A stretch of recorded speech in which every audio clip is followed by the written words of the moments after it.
Chapter 294 Awaken. Wang Donga. Wang Donga's turned red. I was afraid that you couldn't take it when I first returned to my female identity, and that you'd still treat me like a brother. I tried my best to be gentle and passive. Afterwards, you gave so much for me, and so I wanted to be better to you. That's the reason why I have always been so gentle, because I've always wanted to be nicer to you. But when I saw Kiwa today, I suddenly felt that the gentle me isn't really me anymore. If you truly like the way I am when I'm gentle, perhaps you don't like the way that I am as a person. Therefore, I wanted to try becoming myself again. Is that all right?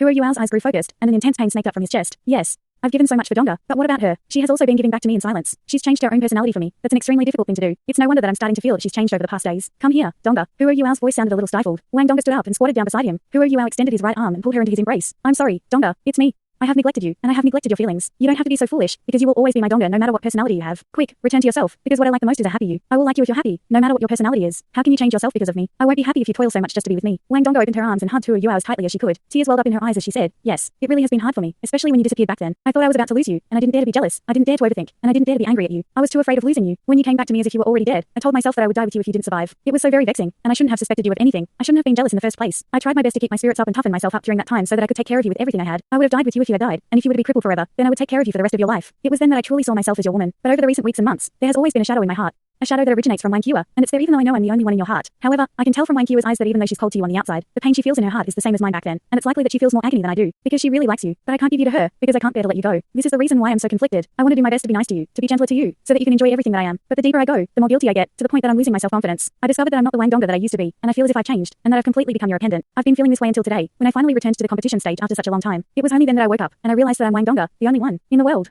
Why do I need to have such low self-esteem? Why do I need to have such low self-confidence? I'm very pretty, and you love me. There's no reason at all for me to lack self-confidence. I'm Wang Donga, and the person that I want you to fall in love with is the real me, and not the person that has become your attendant. Therefore, I wish to become myself again, and I don't want to be like I used to be. I will do everything I can to lock your heart in forever. Love is selfish, and it can't be shared. Everything else can be shared, but a lover can't be shared. No matter how much Wang Qiwa loves you, I will do everything in my power and everything that I have to protect your love for me. Nobody can take that away from me. Wang Donga was sobbing uncontrollably at this point. She was still hugging Hu Yao as tightly as she could, and she didn't want to let go for anything else in the world. Hu Yao's eyes had grown slack by now. The necromancy spell made sure that his mind was still calmly analyzing everything before him, but there was nothing he could do about this state no matter how much agony he felt in his heart. It's all my fault, Donga. I've overlooked your feelings, and I wasn't able to realize your circumstances in time. Donga.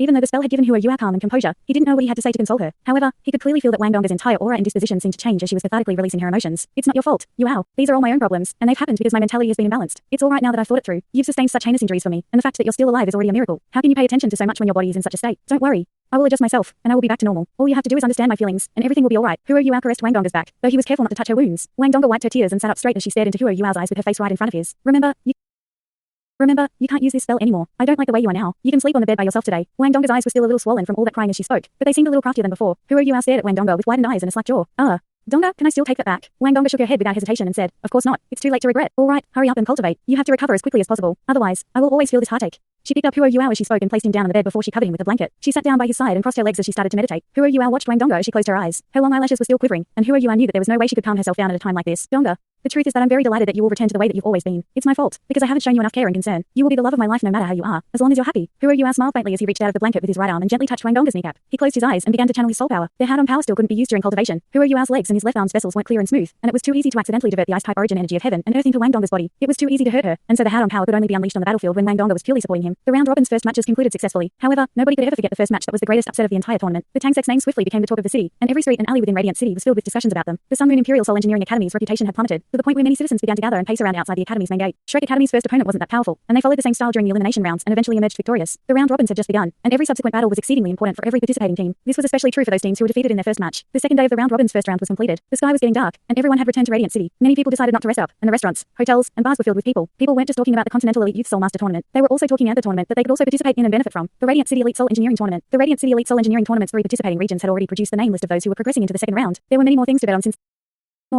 the start of the second round. A competition between soul engineers was different from one between soul masters. A competition between soul engineers wasn't that intense and epic, since everyone was just crafting soul tools under a fair environment. However, it was a lot more uncertain. This was a black market competition, and many soul engineers who came forth to participate were concerned about their reputation and faked their own names. Everyone had a nickname that they used in this competition, and the citizens could only see the soul engineers' performances through the information passed down by the 3 underground organizations. The Radiant City Elite Soul Engineering Tournament's second round was going to start tonight. The most alluring wager was the amount of time needed for the first person to complete this round. This wager was separated into different brackets. The shortest bracket was within 1 hour, and the next bracket was between 1 to 2 hours, then 2 to 3 hours, and so on. The longest times didn't have the worst odds. Rather, the middle brackets had the worst odds, and the two extremes had much higher odds. odds. For example, the odds for betting that the first person would finish the competition within 1 hour had 1 to 5 odds. The odds for between 1 to 2 hours was 1 to 3, and the odds for between 5 to 6 hours had the lowest odds at 5 to 6. The second round had a longer introduction than before. This round would take 10 hours, and it would continue from tonight until the following morning. All participating soul engineers from all 3 underground competitions would have to craft an offensive class 4 soul tool within 10 hours. Soul engineers who could craft a class 5 soul tool would pass automatically without any testing. The soul engineers who could create class 4 soul tools would have an extra segment for a soul tool showdown. In contrast to the previous round, every soul engineer would have to take his or her soul tool for test firing inside a testing range, and data would be collected after every shot. The 5 people with the weakest results would be eliminated, while those who couldn't complete class 4 soul tools within the stipulated time would also be eliminated. This round didn't eliminate that many people, but it was becoming a lot more cruel and brutal. Nobody could be sure that his or her soul tool would be stronger or more forceful than someone else's soul tool of the same class. Under such circumstances, everyone would naturally try his or her best to create a soul tool that was as strong and forceful as possible. Pressure from the subsequent showdown would give these soul engineers a better chance to unleash their true potential. There were many other forms of betting, and the 3 underground organizations were relatively adept at understanding the psychology of people. They were able to ensure that almost every single gambler had a bet that he or she was satisfied with. Inside the Green Hotel, back inside the simple and unornamented lobby, Huo Yuao and company arrived on the scene. This time, Shannon was a lot more low profile than before after Huo Yuao had instructed him to be so. He didn't come out to welcome them personally, instead sending one of his subordinates to meet Huo Yuao outside before taking them into the guest lounge. A set of information and data was quickly sent into Huo Yuao's hands. This data detailed the soul engineers that had qualified from the previous rounds and their performances, and some remarks about them. The contestants' numbering changed when the tournament entered its main phase. The numbering did mean something in this round. Huo Yuao's number was 66, while Iketu's number was 88. These were clearly numbers that Shannon had picked out to make them happy. Huo Yuao scanned through the data. The Dusk Quarter Alliance was left with 67 soul engineers who had managed to pass the previous 2 rounds. A little more than 90 had progressed from the qualifying round, which meant that the main phase's first round had eliminated over 30 people. Shannon had made special markings for about a dozen contestants among the 67. Some markings represented skipovers, while other markings meant they were suspected of hiding their abilities. These numbers were quickly memorized, as it was important for him to know his rivals in order to win. Huo Yuao had attracted Shannon through his offers of rewards and his threats of punishment, and in addition to his astonishment at the unique technology of Huo Yuao's sealed milk bottle, Shannon was utterly convinced of Huo Yuao's non-existent identity that he claimed to have. Yuao, I want to watch you compete after this, Wang Donga said with a smile on her face. Huo Yuao was momentarily startled, but then nodded and said, all right, I'll tell Shannon's people to arrange it. Wang Donga stared deeply into his eyes as she bent down to his ear and whispered, why are you giving in to me like that? Huo Yuao forced a smile and said, am I not helping you recover your personality? You are my queen.